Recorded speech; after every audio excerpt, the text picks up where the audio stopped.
my entire thesis, my entire campaign is resource management. We don't manage our resources properly.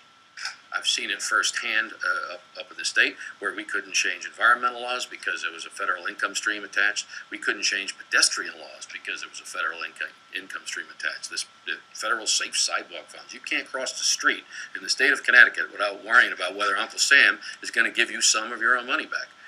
And that's what it is. It's some of our own money back. It's historically around 65 cents or so on the dollar. That varies year to year depending on what's going on. But historically, it's been about 65 cents. And it's for local functions. And that's really my main rub. Because, I understand if we're going to send down $1 down to D.C. and get less back a dollar from the federal government for federal issues. Got that. It's part of being on a team, part of being part of the neighborhood. We have more, we'll give more. We're fine. But when I'm getting 60 cents, 65 cents back on the dollar, and I'm getting told by the federal government, these are the cops you're going to hire, these are the teachers you're going to hire, this is how you're going to teach your kids, this is how you're going to cross the street, no, you can't put in that boat ramp, that's when I say, hold on a second. I mean, I was just up in Hartford a couple of months ago, actually, when I was doing the CTN interview on the same day, and we were trying to manage the latest round of budget cuts for the DEEP, because I'm the head Republican of the Environment Committee. And the main focus of the discussion was this pot of money that we get from the federal government via grant, and I'll put that in quote, because you send $1, you get back 70 cents. That's not a grant, that's a VIG.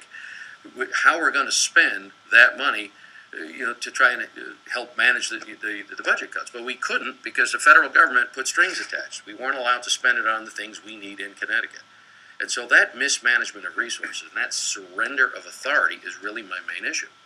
Let's try and reassert local control over local money to solve local issues. I would rather have our resources in the hands of my Democratic first selectman than in the hands of a Republican-run committee out of D.C.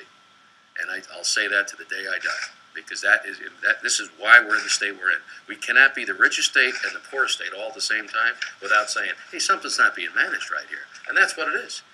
Because the folks in Minnesota and the folks in Alaska and the folks in Texas, great people, but they don't represent Connecticut. They don't represent our needs. But the folks in Connecticut do, and we can control that. But we can't control a diminished return from a federal government that's not answerable to us for local issues.